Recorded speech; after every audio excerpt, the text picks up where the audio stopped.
I think we're definitely going to do a reorder. Huge shout out to the team. You guys have been so great to work with. And the trophies came out absolutely amazing. Another big shout out to Mood Mat. We've got mood mats for the giveaways today. We've got mood mats for sale. If you want to grab a Melting of the Heads mood mat, they will not be remade. Those are them. They are gone when they are gone. They're up at the front, $40 for an extra large. Access. Huge shouts out to these guys. These guys are their first event with us. They're at the booth just behind Cause there, and they've got some really, really cool technology, so make sure you check them out. Biggest of shouts out to Dragonfly Earth Medicine in the back. Josh and Kelly are family, and we're looking to grow and build with them, so we're super stoked about that. Big shout out to the White Ash Group. You want to know how much you're worth in the legal industry without transitioning? Just give them a call. They'll tell you that for free. Big shout out to Little Lake Valley. There's 10 people who didn't claim those tickets for a free pack of seeds. So you silly gooses, go claim those tickets.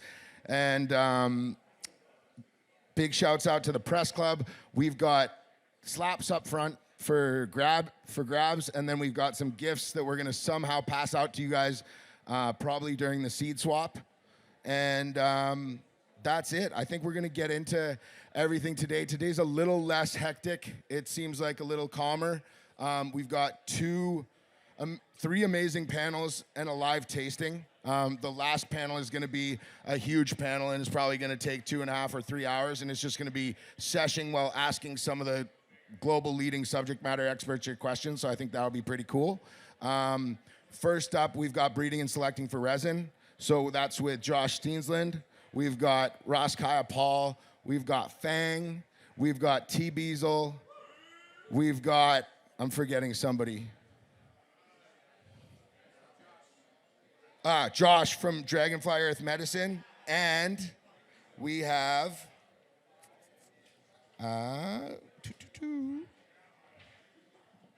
Ganja Gill. So if you guys can get up here, we're gonna get it started. I'm trying to give you guys as much value packed into this short amount of time as possible. So we gotta stay on track. Appreciate every one of you. Thank you. Let's introduce yourself, Kaya. Talk a little bit about your history and how you got into breeding and what you're focused on today. High level. Yeah. So I started. I grew my first plant in the summer of '96 up in Bellingham. I started buying weed and selling it that previous fall after I got a government grant check, and bought a half pound of Canadian weed and was slanging it in the dorms. And then we got some seeds and planted them up on Blanchard Hill, and that was my first Papa Seed experience, which was pretty cool. And we were stealing lights off of campus and growing in the closets and kind of anywhere we could find space to grow. And I wasn't the best. We could grow the plants, but the first crop we did outside, we threw it in the attic and dried it all to shit, and it was dust. And I was like, man, this is lame. I just wasted a lot of effort. So I was just back to hustling and smuggling and moving lots of herbs and seeing lots of stuff. And it wasn't until, probably 2002 that I really started doing indoor cultivation. And after my first crop, I think I had 6 lights, and I grew 12 pounds. And this was back when you could get 4,000 a pound, $1,100, $1,200 a QP. So I was hooked at that point, and I'd been moving lots of weight for years and years, and just, taking a couple hundred off a pound here and there, and passing the thousands on. So I was interested in I want that bigger chunk, so I'm going to learn how to grow. And so I grew for a couple years, cash cropping. I did hydroponics, deep water culture systems. And then we had this online community called Northwest Green Thumb, and it was during the medical times. And because I was moving all this herbs, I had connections. I could get genetics, and I had started growing again, and I had a really nice library. And this old timer on the forums, you guys might know him as Lemon Hoko, Mr. Mel, and he was breeding and training Belgian Malinois, and we had a little session. He was like, Kai, you got good genetics, you should breed. And we were talking, my dad was a pretty famous game fowl breeder, cockfighter, So Mel conned me into seeding my crop. And he was like, I got a good male, and I'll let you take it, and you can seed your crop, and you won't be able to sell it right away, but it might take you 2-3 years to sell all your seeds, but you'll be established. And so that started my breeding. And at that time there was a guy named Alien, and Alien was doing incredible documentation online. Nowadays people are just documenting names. Back then, if you really wanted to establish yourself, you had to prove it, So I had to show pictures of all, hey, this is all the stuff I'm growing. And then here's the male, and here's the crosses. And I had converted my grow from a hydroponic at that time to organic because I could control the environment. Like if you're growing 10 different strains in an organic deep water culture system, you're doing it wrong. Because these plants all want something different. But if you've got this big variety and they're all in organic soil, they're going to take what they want. So the first test crop I did was 10 lights, 100 plants. I had 10 crosses I had made, 10 females of each cross. And I literally went in there every single week. I pulled those 10 plants out on my deck. I lined them up like the usual suspects. I took pictures of them. And I documented this, and I posted it online, and I built these incredible journals. And again, I was just copying the Alien guy. And because I did that, people could actually see, like, okay, there's the parent one that he used. This is what the progeny looks like. And previous to that, like if you were buying seeds from Dutch folks, they'd show one picture of one pheno, and then you'd buy those seeds, and you fucking never got that one. It was kind of a bullshit game, So credit to the American guys for kind of taking that to the next level and showing your work. Like in my math classes, you had to show your work. You couldn't just give the answer. So this was really like showing your work. And I'd like to see more people do that. Show your work. I'm a dad. I got kids. I waited till I found a special woman, and I knew I was going to stay with her, and I was going to raise these kids. And when I was younger, I was a little bit of a playboy, but I'm just saying, the point is just this. Who wants to make a bunch of kids and send them out in the world and you don't even know them?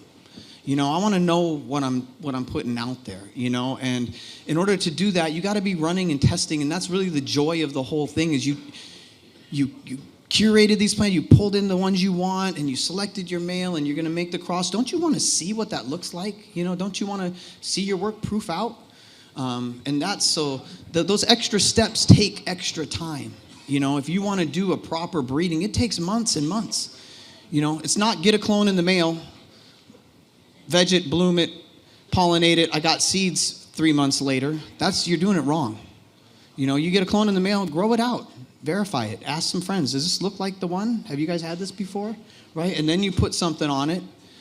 And then you test those things. I mean, you're talking a year for proper stuff, So just think about that. For me, I take extraordinary responsibility for what I'm putting out, right? Because I know that if I give a farmer something and it's not stable, you fuck up the whole guy's crop, and maybe his family needs that. So I'm never one to want to put out something just to put it out. I want to know that if it's got my name on it, it's quality.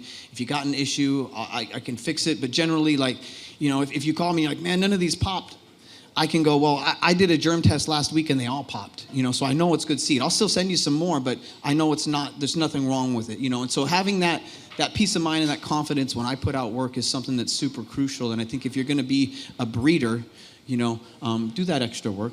The people that are buying these seeds are relying on you in some kind of way. And on the converse side, if you're popping seeds, don't just go willy-nilly and, oh man, I got this hot one and I'm gonna just blow my garden up with it. Test it on small scale. Don't make bets. Don't take risks that you can't afford. So kind of back to Mel, he conned me into seeding my crop, and I did all this documentation.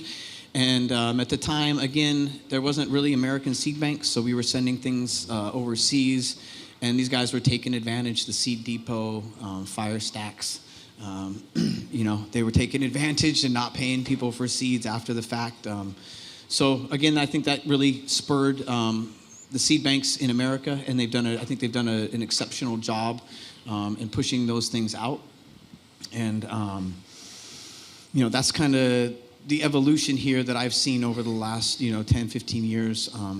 We established Pacific Northwest Roots, the brand, in 2010. We did like a little calendar thing, and at that time it was just like early. The stores were just opening up in Washington State. They had the first brick and mortar medical stores, and I was a part of that.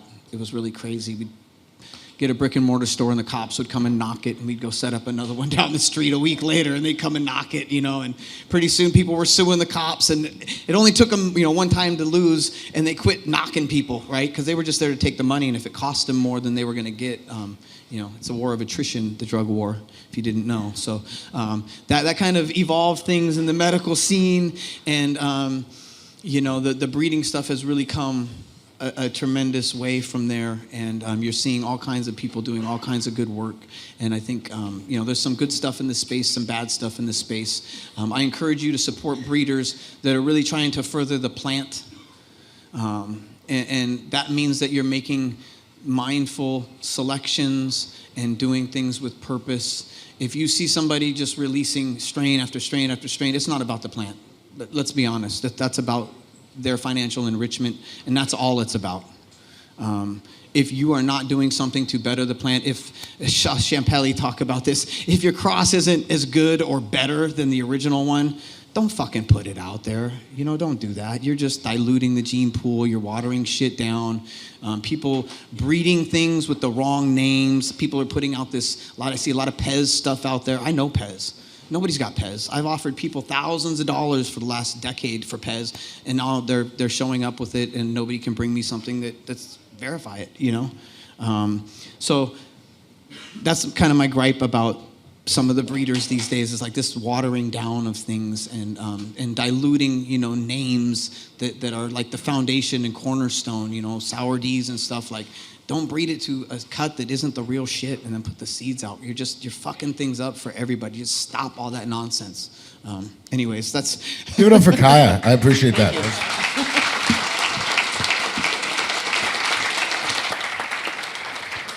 So I'm going to start things off a little bit differently with Steensland.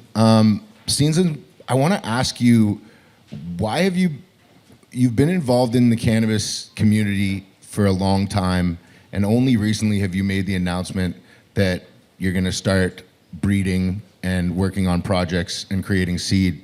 Was that by design? Was that something like, why did you make that decision, and why now? Yeah, so I think over the years I really have developed a deep respect for people who were involved in breeding, because when I started, it was very, very select individuals, and those are usually folks like Kaya here, who are very attention to detail orientated, right?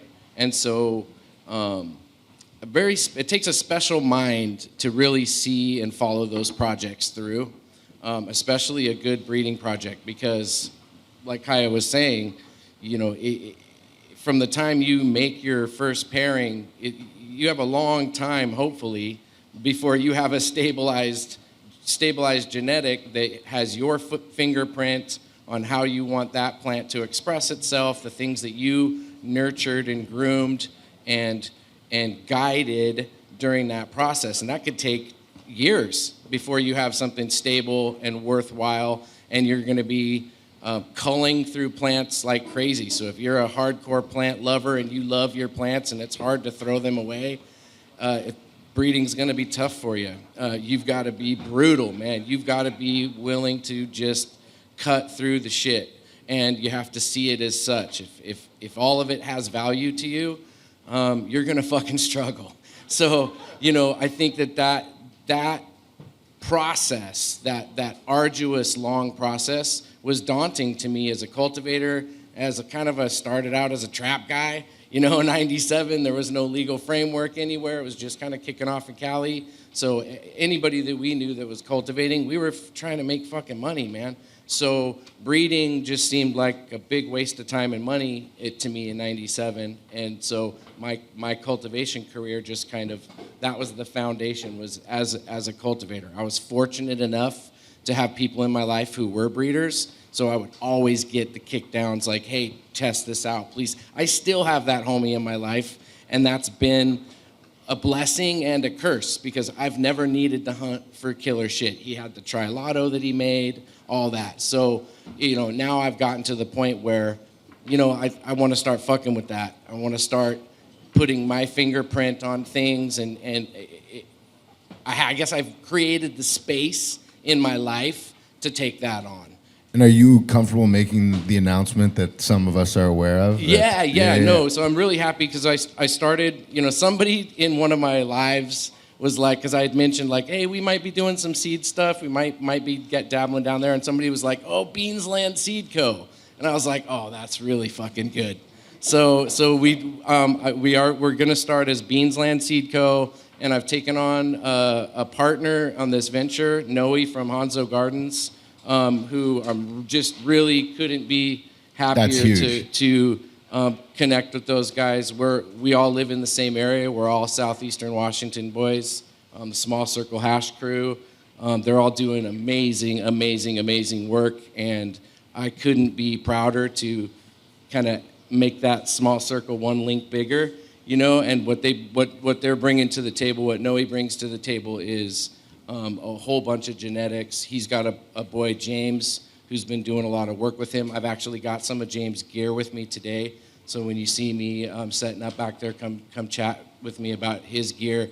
But he's a tried and true Southeastern Washington cat, really knows his shit. And we're bringing his brand, Stone Temple Genetics, on under the Beansland Seed Co. just to kind of get some tested and worked gear going. And we're going to be working on stuff diligently over the course of the next year to really start pumping it out. That's fire. I can't wait to see that stuff. That's gonna be some serious heat. Give it up for Josh. All right, so T. Beazle is a third generation Northern California local who's grown up in the cannabis industry. It's in his blood. He's more than one of the first Emerald Cup solventless trophies, to the point where they had to retire him and make him a judge. T,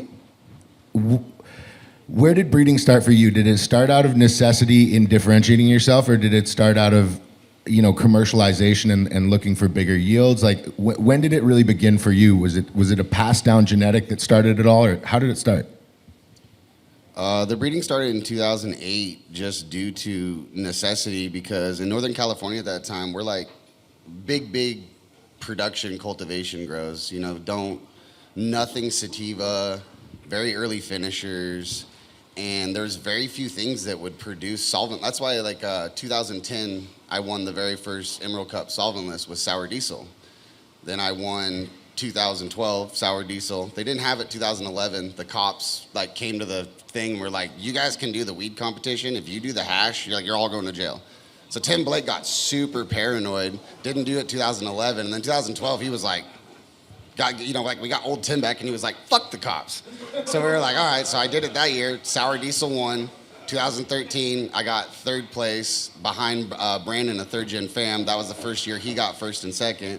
And then Jameson was saying, they retired me, but all three of those years were sour diesel, because at that time when cultivation, very few people in our area had specific strains that they, no one grew whole crops for melt. No one did, in fact, 2010, when I did the whole plant fresh frozen run to win, nobody had seen whole plant fresh frozen full melt.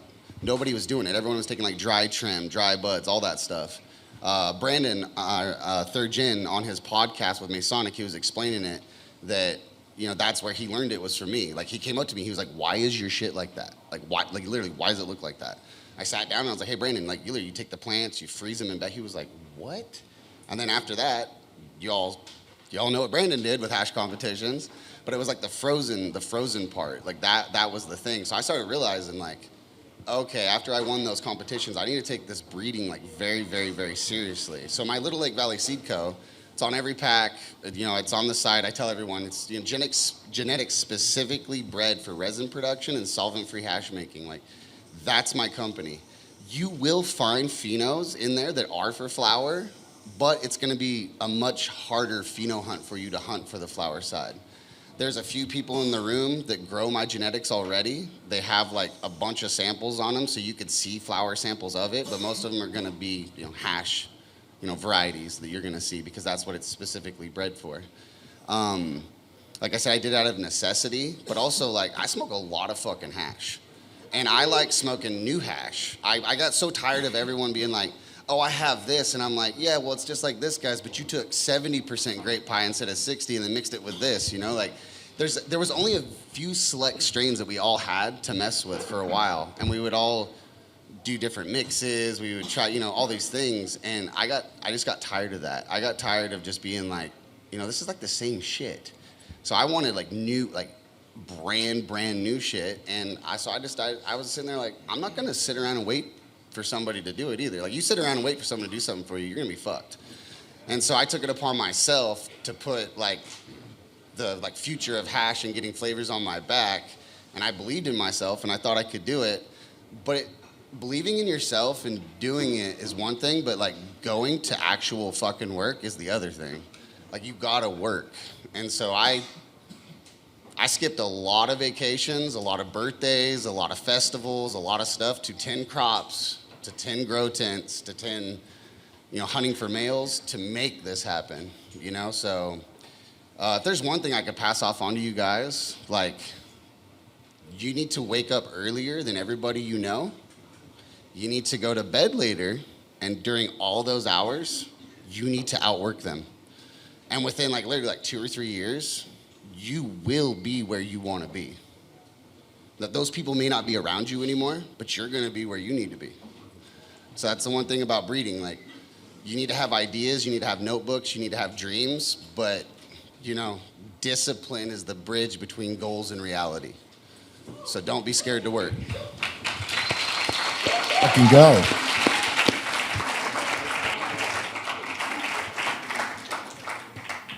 Josh, when did it start for you? Like, when did the idea of creating Seed begin?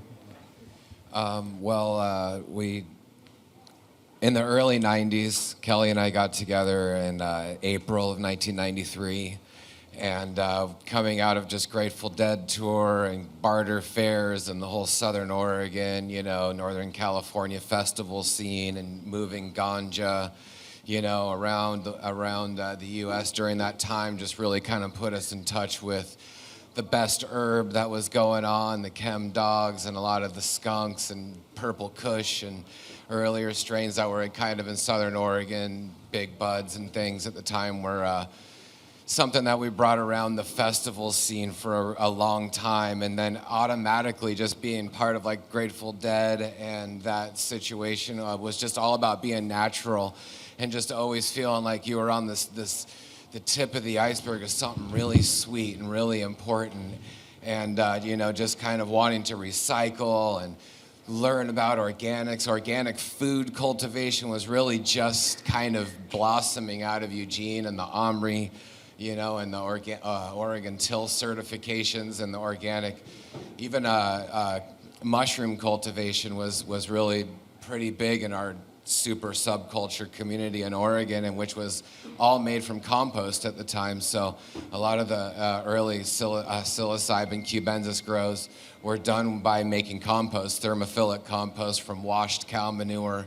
So our original dips into wanting to have a self-reliant, closed-loop farm was all through the 90s, just learning herbalism and mycology and just being psychedelics, during the full moon parties and just really just kind of exploding into the beautiful possibilities of nature and just realizing that limitless thing and just realizing dedicating our life to it and just learning about midwifery and just fuck the system. We're gonna make everything totally off what everyone thinks is popular.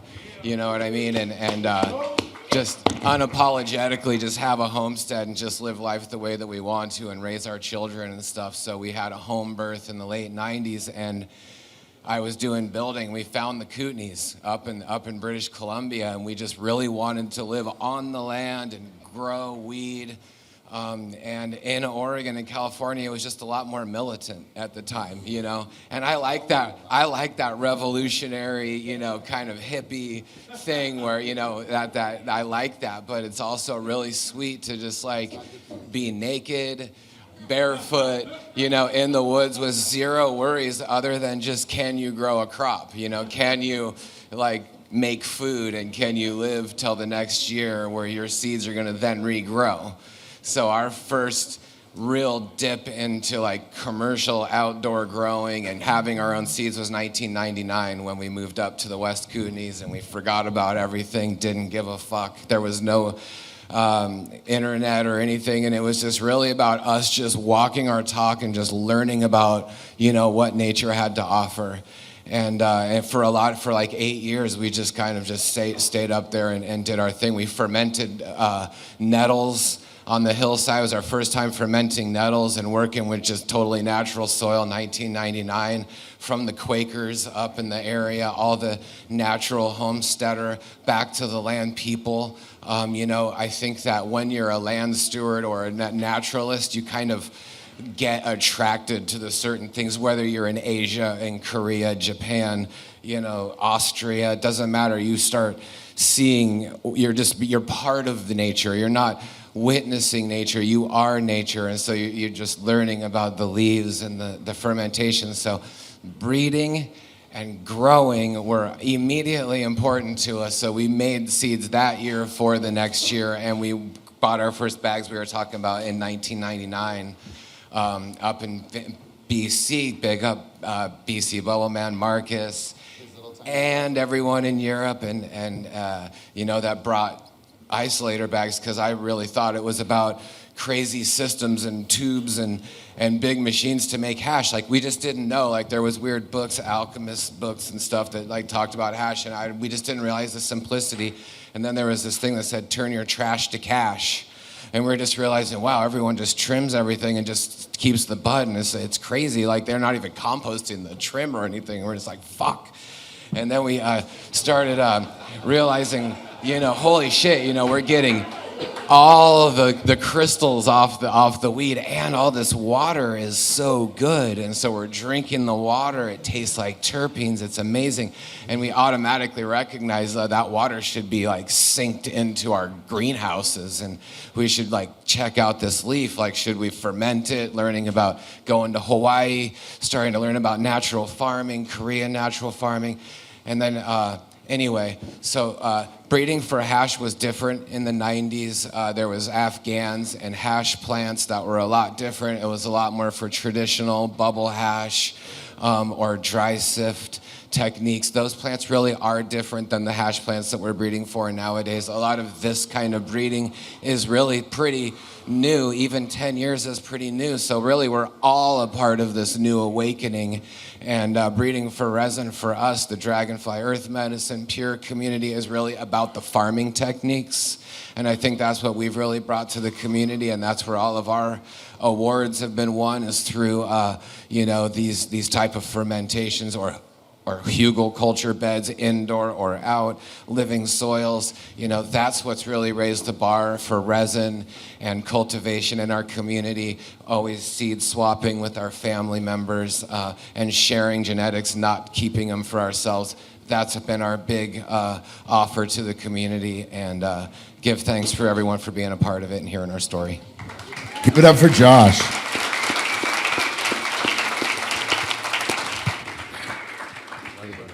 Michael, I want to pass it over to you. You've done a lot in this space and have a lot of experience with breeding. You know, where did it start?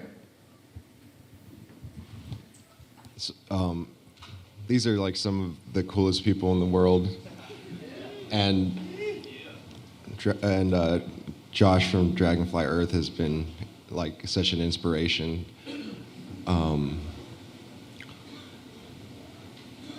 I started probably my breeding career in about 2010 was when Gage Green Group was like, maybe 2010, when Gage Green Group was founded. I partnered with my former business partner. We turned his hobby garden in Oakland into a professional breeding lab. And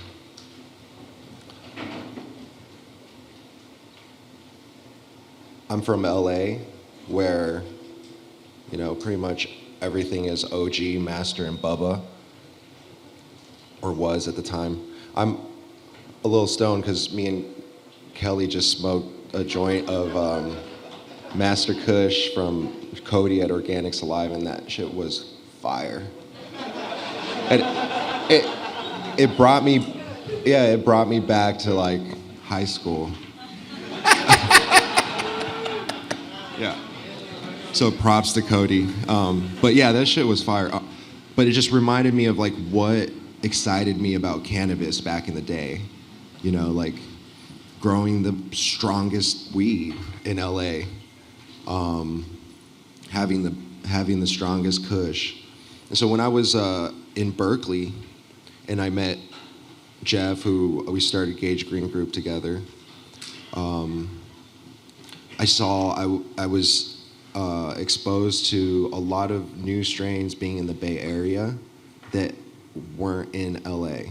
And I don't know if you guys like know the dynamics, but it's almost like two different states. And at the time, it was like two different worlds in cannabis. And if you went to the dispos, for example, or any clubs, the varieties, like it was purples in NorCal, you would see more sativas, you would see more European genetics, whereas in LA it was like 30 strains of OG and then like maybe 2 Bubbas and then like 1 sativa.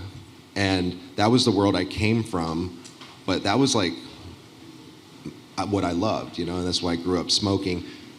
And then being exposed to this like the 1,000 strains in the Bay Area that like none of them exist in LA, it was inspiring for me to kind of like see the combination of both happen. And that's kind of like the foundation of my breeding. Is I was bringing weed down to LA, I was bringing LA weed up to NorCal, and it was like introducing people to strains that they never seen before, but bridging these two worlds, bringing the strongest Kush up to OGs up to NorCal, and nobody was growing OGs, but they had the purples and they had like the variety that nobody had in LA. Honestly, like I was bringing weed down to LA and people were like, "This shit's not getting me high," but it was still valid strains. But so in my mind, it's like I want to combine the best of both worlds. There's definitely unique qualities in these communities, and so that's really like the foundation of what I wanted to achieve. Was I want to make these strains, these diverse varieties, potent and competitive and aesthetic and the best they can be, I guess. And anyways, Gage Green Group was started in 2009, 2010 after I got arrested. It's weird, like it's like a theme in my life.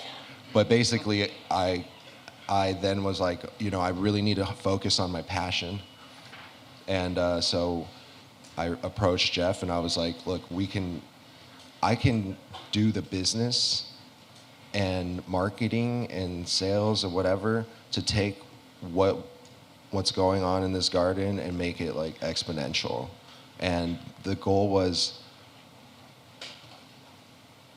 I don't know, for some reason I just have the confidence that like anything I do is gonna be recognized by the world and is gonna be the best in the world, so let's do it correctly from the start. And so that's essentially, I think, the foundation for our success today, is that we've never cut corners. We never compromise. We do everything that we can imagine. We put into action, and it's really important in the garden when you're breeding, when you're training your plants, when you're essentially teaching your plants how to be plants. And that sounds a little weird because like I don't know anything about being a plant. The plants know and grow themselves. But it's like you essentially are the creator of that garden, and those plants. You're the overseer. That's a weird word. No, but you're like the leader of the garden, and essentially how those seeds, how those genetics express themselves, and who they become has a lot to do with what you allow them to receive, and so giving them the regenerative, holistic, organic healing that has helped heal me in my own life, using the concepts of herbalism and mycology and the microbiome and applying it to plants. Everything that's good for us is good for the plants, and that concept has really, I think, it's a lot of it's like philosophy. Like I used to just like philosophize about breeding for like days, and like my partners would be like, dude, like, can you just stop? But like, to me, it's like the foundation of how you think and determines every act. And so it's like really, I think, important to have a base philosophy that is holistic and that then applies into that, translates into the seed, and essentially like, yeah, that's breeding for me in a nutshell. Give it up for Fang.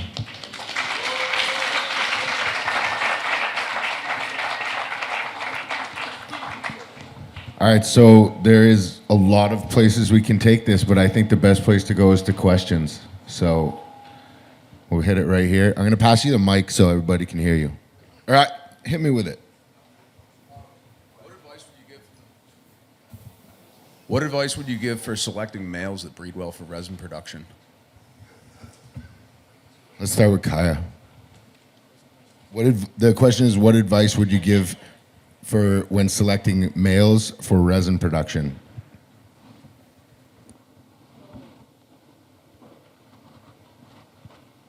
Hi. Male selection, everybody's kind of got their own little take on it.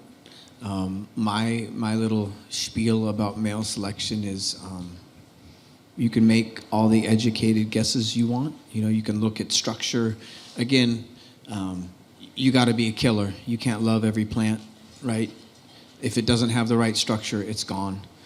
So all those other things that are building up, right? But ultimately, you have to test it. You got to run it to find out what it's going to do, because up to that point, you're just guessing. Is this guy is he going to make stable babies? Is he going to pass on terps, or is he going to let the mom's terps pass through? So when I started breeding with the Alien Kush, it would add purple to whatever female I put it on. It would add frost, but it didn't fuck with the terps at all. So I was able to basically upgrade the females I was breeding to. So taking a male and hitting it on a couple different females, running that progeny, then you're going to have a better idea of how that male combines with different things and what it's going to push through or what it's not. So some of its dominant traits, what's going to pass along versus the recessive traits. For me, it's really just all in the testing. Some folks talk about stem rub, or does it show frost here or there? And I've got different little parameters that I follow, but all that is kind of guesswork to What narrow. are those? What are those parameters? Well, structure. Structure's a great one. If I've got 100 males, right, the first batch to start showing sex, they're gone. I don't want the most boyish of them all. And if it's the late, super late one, I'm not sure I like those either. I pick something that's showing me sex kind of to the middle and maybe a little bit late. I don't like them real bolo. But again, that's also depends on what I'm trying to achieve. Do I really like the mom, and am I trying to get her stuff to pass? I did a couple projects for Marley. What's Marley's company? Kanjana, yeah. So Kanjana, I hit some of my male pollen to an SFVOG. I don't know if you've ever tried to wash SFVOG, but it doesn't really wash that well. You know, we did an F1 through this pollen. It washed 5.5% from him and had dead-ass SFVOG terps. So, you know, you start building your male to a point and having the genealogy behind it to back it. I mean, you can start doing, like, amazing stuff. That is, like, where the secret lies into getting strains for resin production, is that you're gonna tweak them. Like you know, you want all the dump, not the funk. You know, I have a lot of strains, my whole shallot sashimi line, that's a GMO faux fan cross. There's people in this room that have samples they can show you that they have, it's a GMO cookies and cream cross that tastes like bananas. You know what I mean? There's dead ass no GMO in it. So you start building your male, you can start doing tweaks to projects and you can start pulling out recessive traits. But since you have so many recessive trait options behind your genealogical male buildup, you can get recessive traits from cookies and cream, recessive traits from this, which, you know, and then you can cull out all the recessive GMO traits and just leave it to this. So, I mean, building a male is like, it's what you want to start doing. Yeah, and if I could add, like with coffee, I've done back crosses to get a true breeding male as well. So you can really solidify those genetics and what's going to be passed on, right? Like an F1's going to have, 25, 50, 25. But if you keep breeding it back to mom, and I learned this trick from my dad with the roosters. If you breed them back so many times, the progeny is going to come back like that original one. You're stacking the genes. You're also going to be multiplying possible negative stuff too. So when you're back crossing, you're amplifying all the good stuff if your selections are right, but you can also be amplifying some of the not so desirable traits as well. So that's something to be careful of. But back crossing is a really strong tool, or F-genning, filial crossing, breeding brothers and sisters down the line to narrow or open up your gene pool is also it's just part of the game. Back crossing lowers your genotypical variation. So, you gotta be careful too, because you back cross too much and it'll very narrowly mind it to like one thing, which is good if you're trying to do that. Josh, how does Dragonfly approach male selection? We've had the opportunity to grow, pretty larger scale, not necessarily huge California style scales, but we just really like to follow certain flavors, so we have like guavas that we follow, or strawberries that we're following, sour diesel, more gassy varietals, florals. We have our Zelly's Gift, which is like terpinolene, lemony, kind of like lemon lime. So we kind of, keep flavors and directions going, and then looking at a structure if we want it to be like super tall, of course, or super low. So if you're kind of seeing, how it's coming out.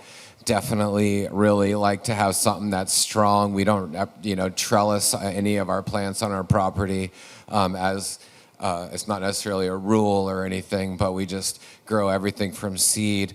If branches break here and there on the bottom, that's okay. We'll just use bamboo or some kind of easy trellising, but it's a way for us to really see the structure. We're not topping the plants or doing anything like that, especially with seed plants, because it leaves a weird hole in the top, and it's just better just to let it grow up and just see, what the branching looks like. Are you breeding with one male, or do you do more of an open pollination?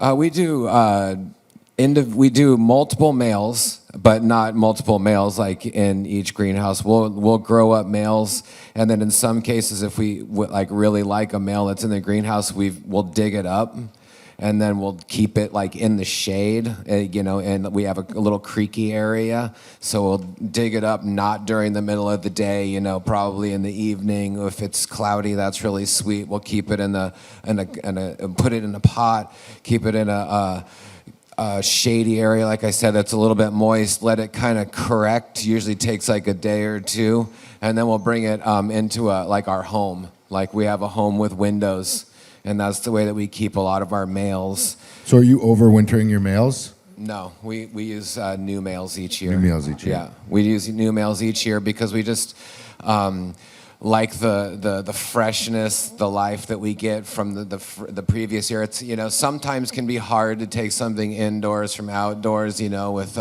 just keeping them healthy and stuff like that. So, and I think there's just always about that new flavor and that new variation. So as much as it's super sweet to like lock in flavors, it's almost like the magic is in like what's new about it and stuff. So we have flavors and strains that we've been following for, you know, 10, 15 years, and then new ones, you know, because we've been sharing seeds and stuff. So we keep multiple males. We try and keep flavor profiles going, but then also we like, you know, mixing them. Like right now, there's just a lot of fruity terps out there, a lot of fruity stuff, and I think it's like nice to get some of the force in there, and so we're like looking at gassy, you know, different varietals right now and stuff. So it's been really fun to go into different places in the world. We were in Michigan, you know, Amsterdam, California, Oregon, Barcelona. We've been really getting a chance to see, you know, what areas, what flavors that people are attracted to in different areas. It's definitely a bioregional thing, and the more that we all pop seeds,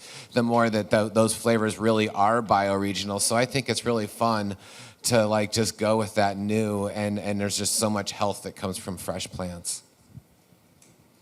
Give it up for Josh.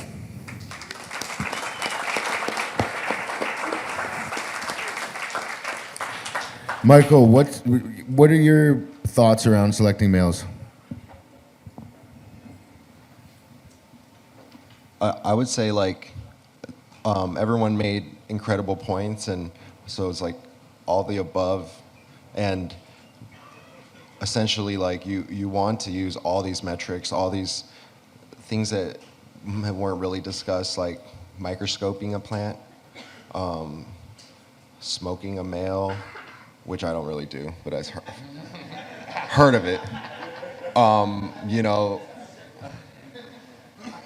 they're reversing males, which I don't do either. But I mean, like, these are just things that I've heard. I use more like intuition. The same kind of intuition that you use to like, for, let's say like investing in a winner, or like picking the prize winning horse, or like a lot of it is not, you just don't know. Like you can't just, it's not all based on numbers, so it's not always based on appearances. A lot of it's feeling. If you've been around a lot of champion genetics, whether it be females or males, you study the way they grow and what you expect from a plant, you start to recognize traits of plant.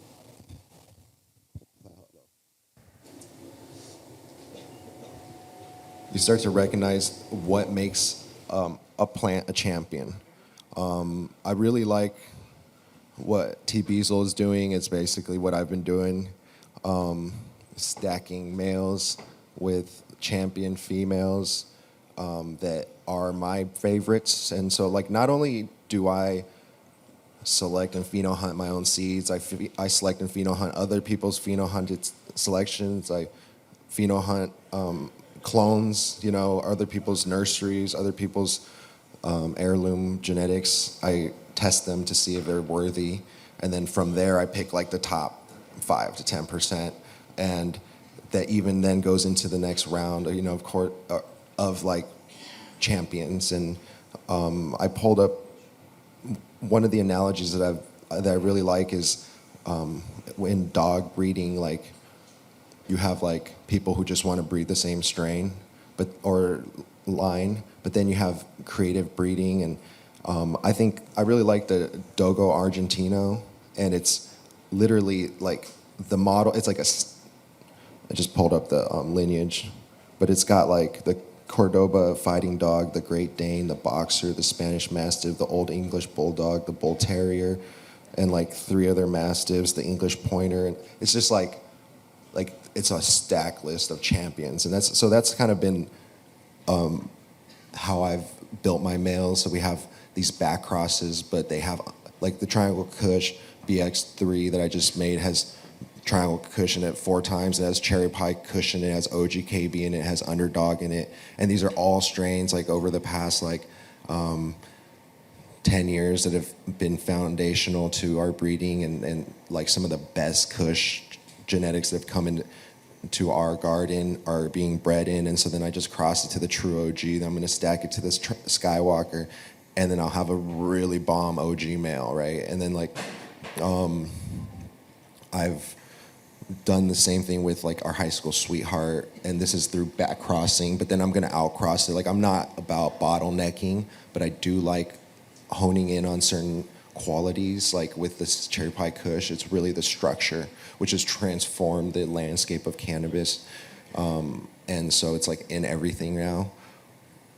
That like dense bud structure is pretty much what people kind of expect today, and so I've been breeding the structure.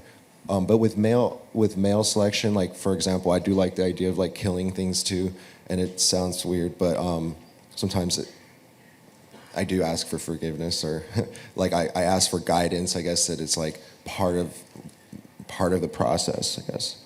But we do, like I would put like 30 seeds in a cup and just like see which one comes out, and then do that like a bunch of times and see, and then choose from those, select from those. But it's not always about like the biggest plant too. I mean, I do want to achieve like 40-day flowering strains, and I want to see the quickest sprouting plants, and I want to see the ones that can sprout that are in dry environments. And these are things that I'm like trying to incorporate into my genetics. Like I want them to be drought resistant, pest resistant, mold resistant. So like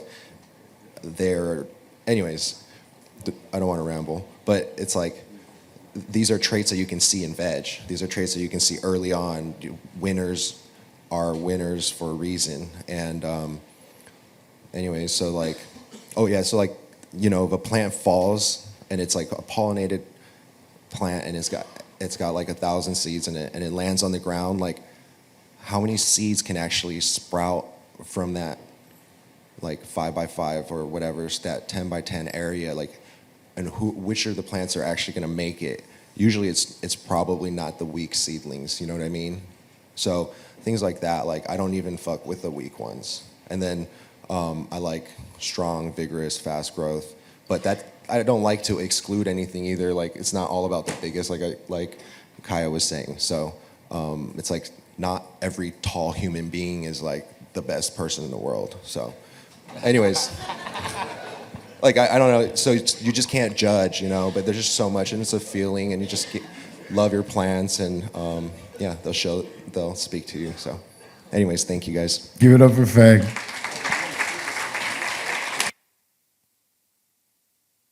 We got time for 1, maybe 2 more questions. We got one right here.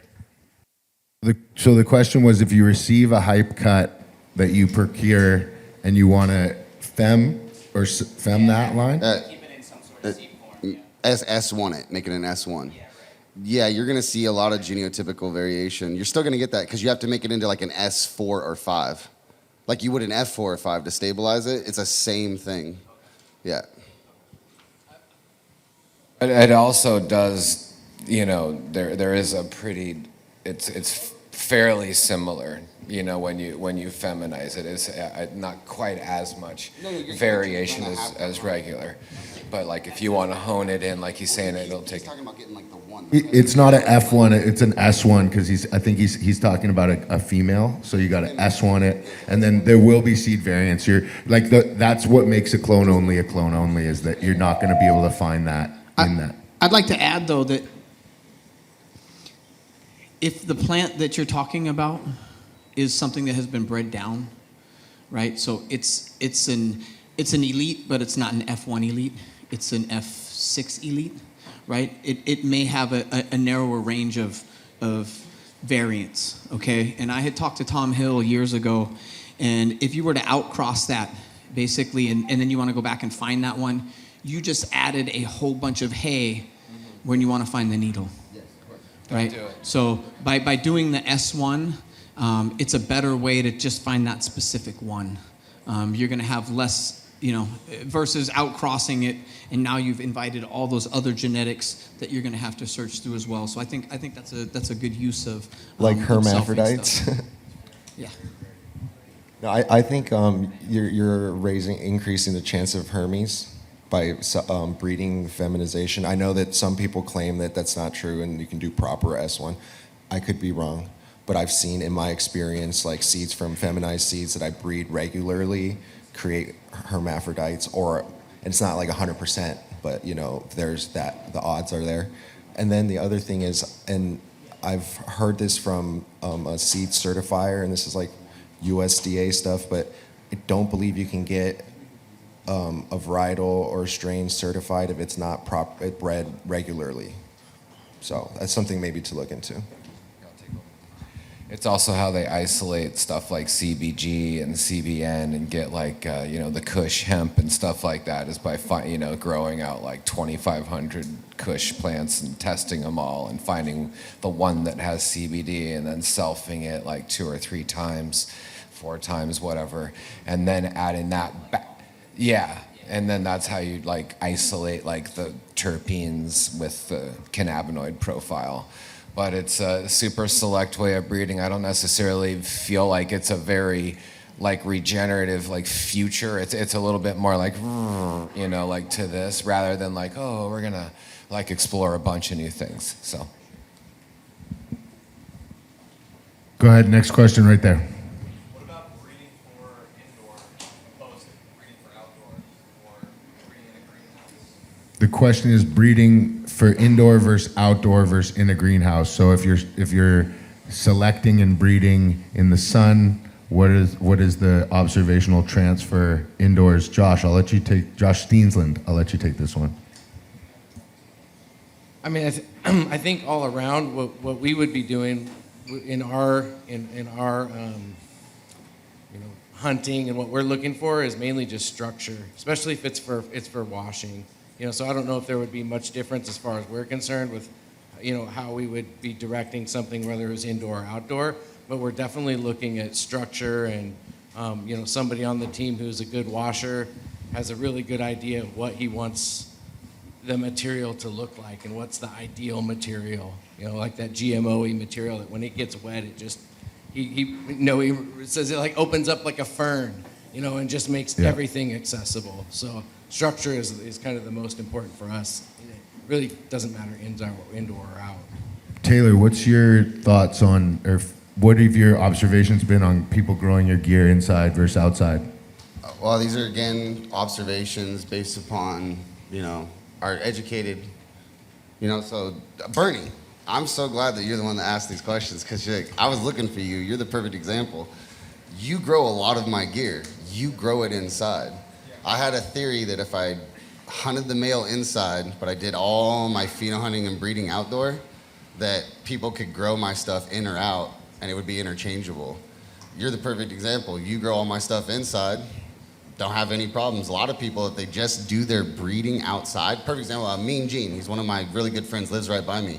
He advertises on his packs, fully bred outside for like generations. Like if you grow this inside, you have a chance to have some like weird shit happening, and sometimes it does. So I didn't want that in my genetics. So I just had that theory that if I do both and incorporate them and get them into like F2, 3, 4s, that it would be a crossover, and everyone that grows them so far, in or out, it's interchangeable for me. Yeah, and I run CO2 in my indoor room, so like the nugs are getting dense in there with your genetics. I'm sure outside they're going to be stacked. Kaya?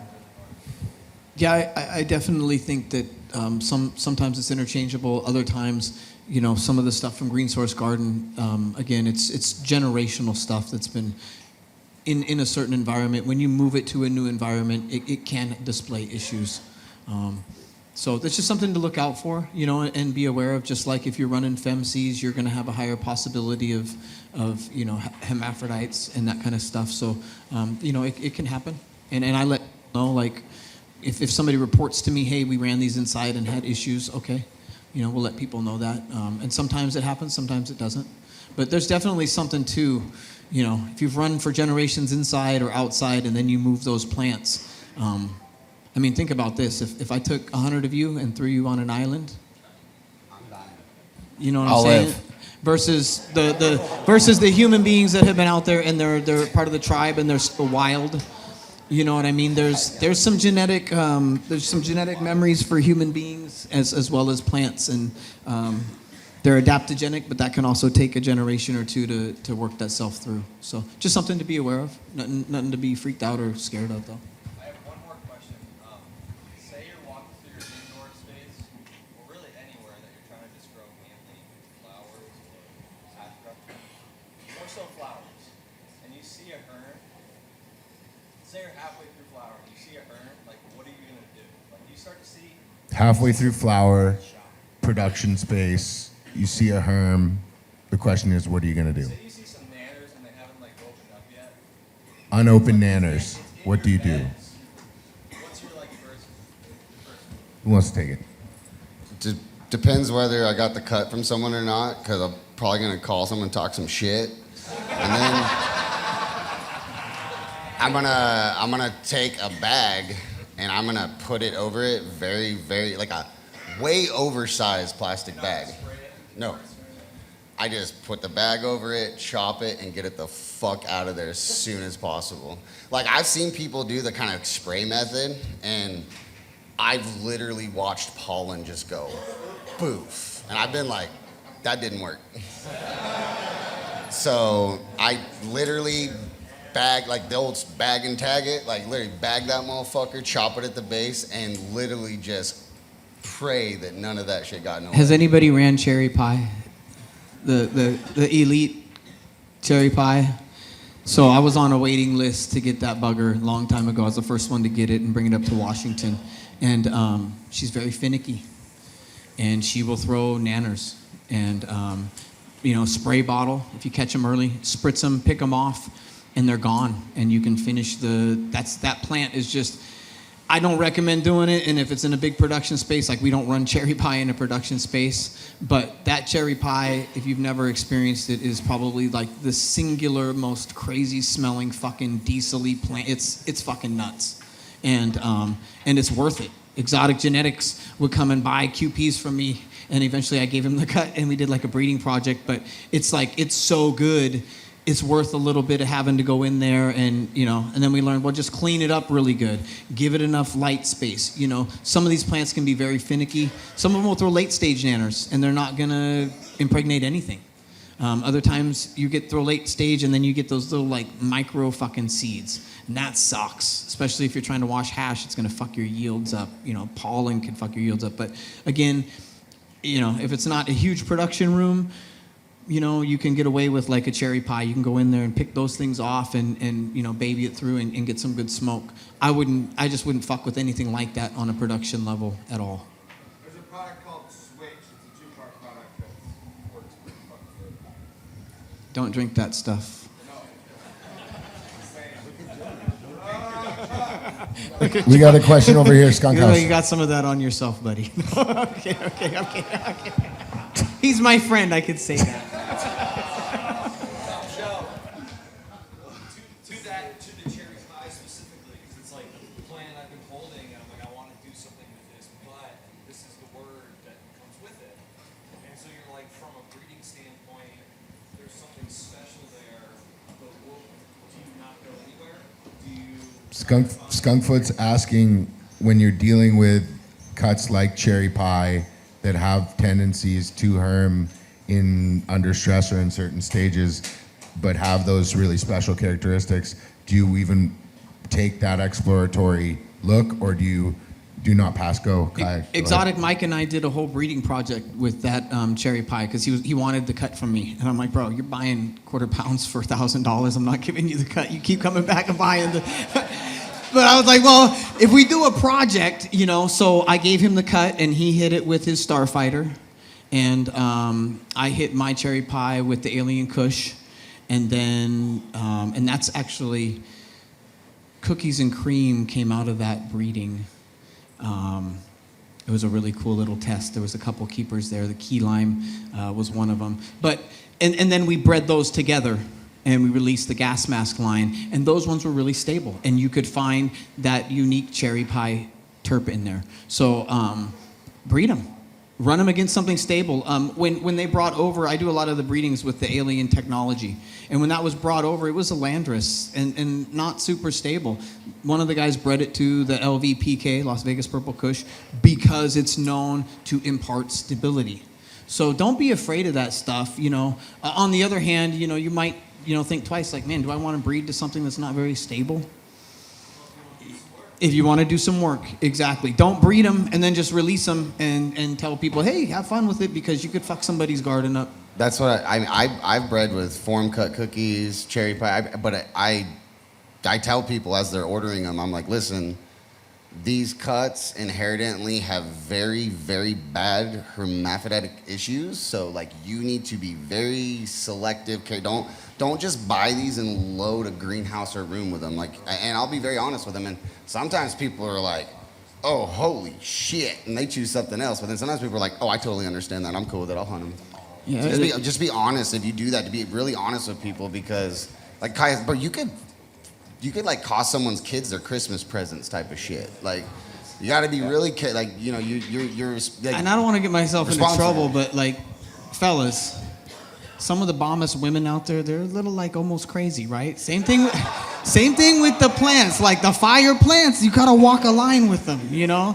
There's a price to pay for greatness, right? No, you know? I was just gonna say, if she's amazing, she won't be easy. Some of the best weed,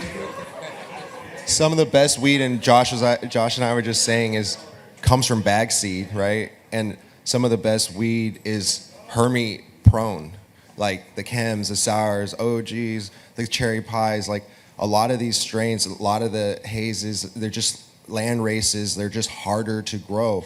But sometimes, like, okay, so the answer to your question is just, with cherry pie, is just be a better grower. Because like cherry pie like does herm, but when it's herms when it's stressed, so don't stress it. Like, just, I mean, like, it's, I guess, easier said than, but with the cherry, sure, take the lowers off. That's basically would fix the cherry pie kush problem, or the cherry pie problem. The cherry pie kush, as we know, that the breeder from Mendo is created cookies because it hermed, you know, and it's like, and so so all that shit herms too, and that's how you get forum cut and all this other shit. It's all hermies and bag seeds. That's why when we were promoting the OGKB, when it first came out, no one even knew what Cookie Fam was. All of them came on our site and they were just like, this is bag seed, like bag seed. Well, it's like, because their shit was bag seed too, and they knew it. It's like, there's no shame in bag seed, but it's like, anyways, so it's half the world is bag seed, right? And it's like, which all comes from herms, as Josh was saying, and so it reminded me. And so it's like, but you can be a good, like the cherry pie kush does drop lower nanners in like certain like dark lower light settings or whatever. I don't really even know what causes it, because it's only happened like once, and I only got a few lowers pollinated, and there were some bomb S1s. Like, I could sell that shit for a lot. Like, and it doesn't, because I didn't do it on purpose, and I don't do S1s, you know what I mean? And so, but it's only happened, I've flowered her like 50 runs or whatever, and it's like only happened once. So just treat it with love. I mean, like, and then you'll probably not, but so people were like, why are you breeding a Hermie plant, right? Like, it's already unstable. It's like, dude, it's the foundation to everything you're smoking right now. Why wouldn't I work with it? And I don't have those problems with it. So maybe if you treated it better or didn't abuse the plant from an early age, that it wouldn't have these triggers. Yeah, it is. It's triggers. It's nature's way of surviving, right? And each of these plants, depending on their genetic makeup, they're going to have certain triggers that are built into them for their survival. And it's a natural problem. I mean, we just talked about it, right? You can spray any female plant and turn it into a boy, because it's just setting off those triggers. They exist in all plants, even in the stable ones, right? So it's part of the thing. Just be aware of it, you know. So, and quick little genetic history lesson. He's talking about a man named King George. He owns George's Crystals, Geodes, and Gems in the town of Willits, where I'm from. He brought back CPK, Cherry Pie Kush, in 1998 from Bettendorf, Iowa, where he's from. So he got it on Dead Tour. So he was on lot, acquired this strain, left Bettendorf, Iowa, came to Willits to grow weed in 98. That's where you got CPK from, is George, King George. Like, I didn't even know that story. Like, yeah, like, so George, like, I've been to his crystal shop. It's fucking epic. Like, you should go. It's just off the 101. But, like, I inherited it through a business partner of mine who was like, they paid like $8,000 for this cut. And I just got it, but I've been breeding with it because it's just so special. But I had nothing to do with the creation. So, but I love it. I mean, it's just phenomenal of a genetic. And so, yeah, mad props. And yeah, tell us more about it, like, if you can, because this is the foundation to the cherry pie came from Cherry Pie Kush. This Cherry Pie Kush was the original, and then cookies, all this stuff are offshoots of bag seeds of this strain, is according to what I've been told. So, yeah, like George, I don't like to get into drama with who did what about what, but George's story that he tells to all of us locals in town, before Cookie Fam was Cookie Fam, a lot of people came to Mendo, specifically southern Mendo, Willits, Ukiah area, Laytonville, where I'm from. That's where people came for a lot of while to get their shit. And Cookie Fam was coming, like Jigga, he said, would come up and buy the CPK from him, and then all of a sudden they had their offshoot of their stuff. And like you said, Cherry Pie is so identical and close to it, but I don't even give a fuck. I like all of it. I like smoking it. I like hanging out with all of them. So like they can argue all they want. I just want to be the guy that smokes all of it.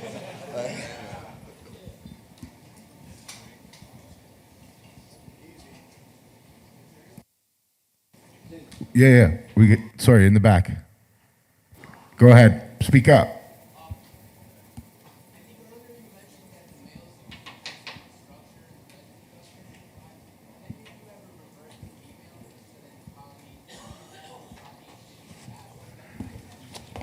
The question was, have you ever reversed a female to determine? Have you ever reversed a female to make a pollination, and what are the benefits?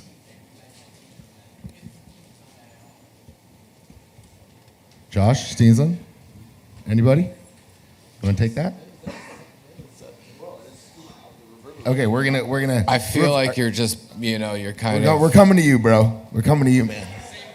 There's reverb on, like between the speakers, there's too much reverb on. You're just saying, is there merit to reversing a female and then using the pollen from that female? I think that you're just you're maybe going for something super specific to do that, and then that's kind of like your end game type of line towards on your genetics. I think all of it's possible, all of it's being done. It's just when you start selfing, or triggering pollen, you're just kind of like going more into locking in that thing. So you have to choose, are you trying to make something new, or are you trying to keep it stable? That's what I have to say to that. Any more questions? We're going to keep this running as we bring the pizza in for lunch. So we got, Jesse in the back. What up? Have you guys reversed any males to check out what it's going to grow? No. The question was, do you reverse any males to check out what it's going to throw? So I have never done it, but I knew someone who approached me with the opportunity to do it. And basically there's like some chemical, I don't know if it's the same, but that reverses males and they produce flowers, and you can smoke the flower and all this stuff. Like, I wouldn't smoke that flower, and it's like, just because a male makes a good female doesn't make it a good male. You know what I mean? Like, just think about that, All right. I'm specifically speaking about plants here, okay? So no one get upset. There are boys and there are girls.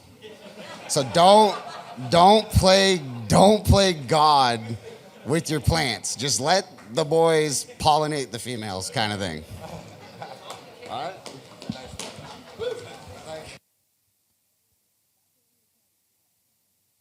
All right, so I've got a question here. Let's quiet down. We've got 10 minutes left as we load in the pizza. We're going to let you guys eat. We're going to jump into another super great talk. So my question is, and I'll start with Steensland, is, you know, in the market right now, we're seeing a lot of polyhybrid work, a lot of quick crossing and moving on, and fancy mylars and stickers to correlate with those things. How do you feel we're going to educate the community to be able to understand that as a novice grower, it's almost a better choice for you to invest more in your seed pack then than it would be as an experienced grower after growing for 5 or 10 years to then start looking at those polyhybrids as an accomplished grower? Like, Steensland, how do you feel we educate that market on that work?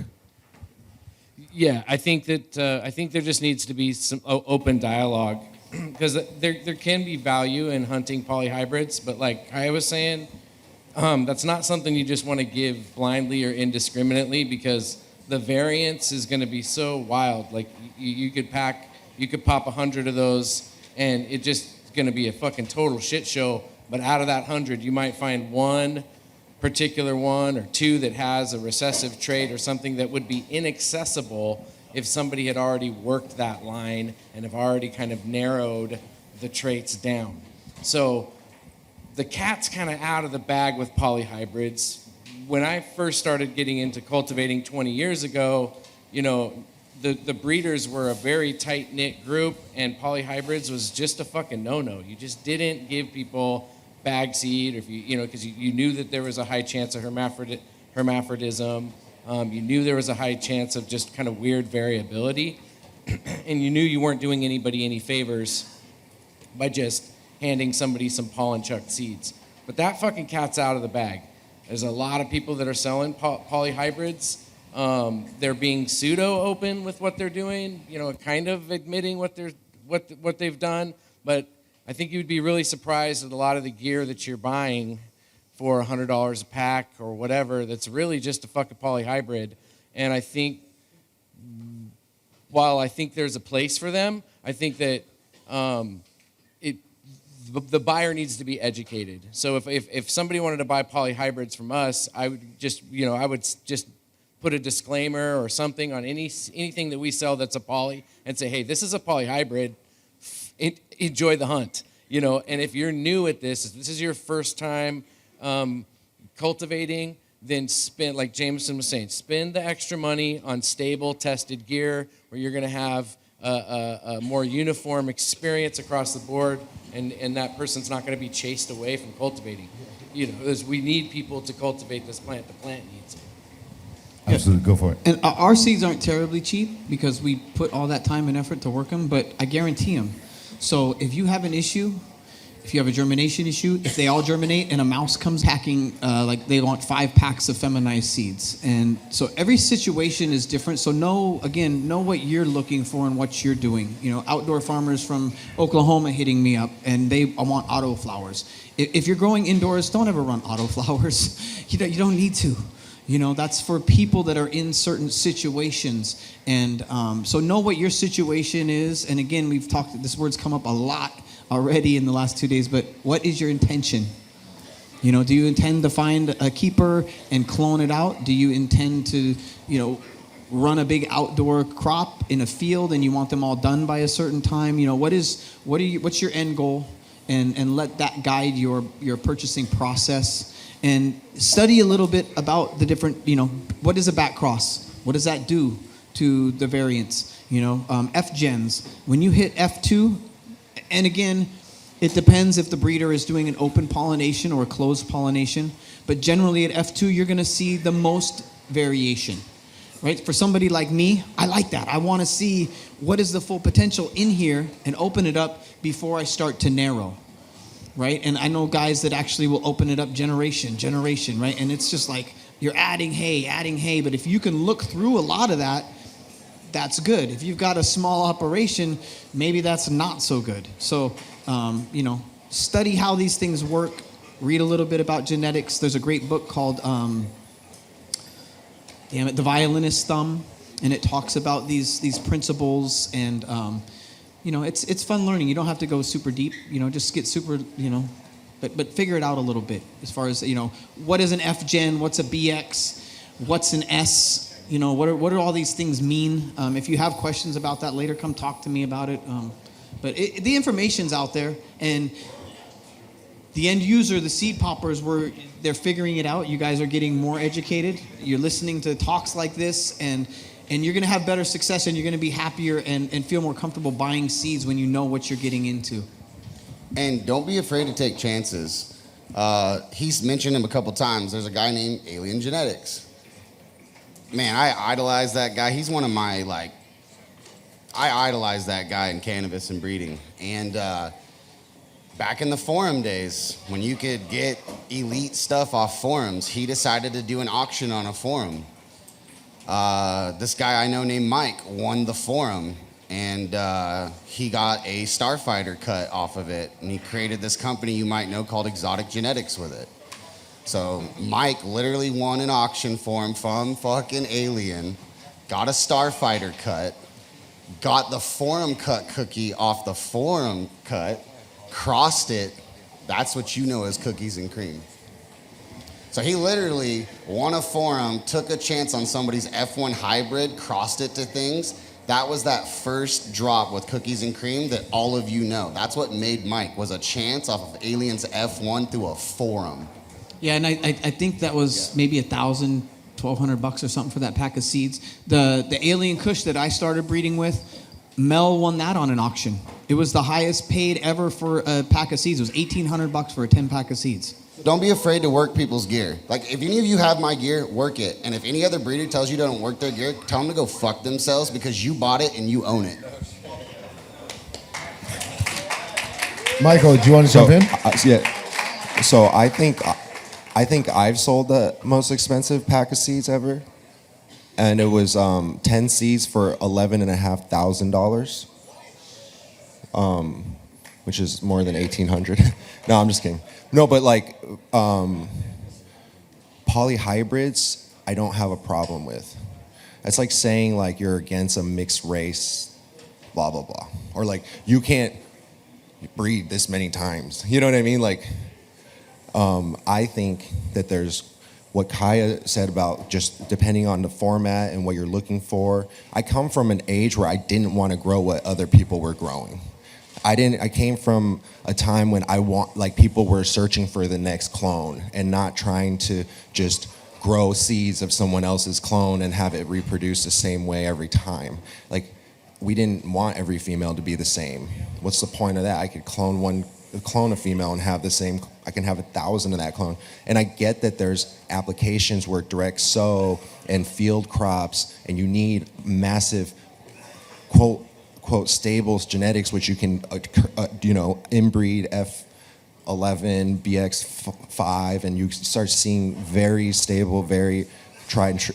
I breed with BXs, and I make F1 generation crosses with BX males where they're all the same. Because I just visited a facility. He's like, Mike, your seeds are the most stable. And I hate that word because it's what do you mean by stable? But they're all the same height, And it's but I've also made F1 crosses that are variations in height and appearance. And there's nothing wrong with that per se. It just depends on what exactly you're looking for. I think more variation is really better in this case because we're looking for unique expressions. We want more artists. We don't want more drones, right? So it's why would we want everyone to think the same and behave the same? And so, I'm not against inbreeding because and that's been accomplished in Europe a lot, Amsterdam, Spain. They have F20s, and that's cool. But who's buying that shit? And who wants a Jack Herrera? Sorry, I don't want to be. Slow down. Just kidding. I love Jack. Because I don't want to call out specific companies or anything, but more or less it's not. There's nothing new in inbreeding, and we know that bottlenecks, and then you have deficiencies and genetic ailments, I guess, are related to inbreeding that can occur. And so I think diversity is always better, in my opinion. And then you get you get genetics that can express in more different ways, and they have generational knowledge, so it's like learn from all these different paths, and it's got the ancestry that comes from all these different cultures, and then like what's wrong with that, you know? But also I see the importance of inbreeding and having quote unquote stable stock for large scale commercial and things like that. So anyways, everyone had amazing points. I think it's also we're part of the internet age right now. Things are moving so fast, you know, you're checking out things, you're checking out new flavors, there's new competitions.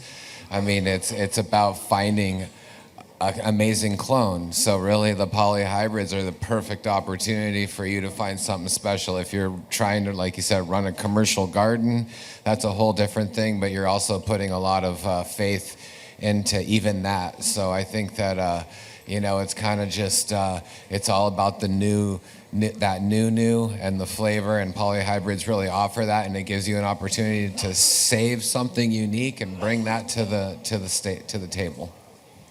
Guys, give it up for this panel. This was unbelievable. Thank you, everybody.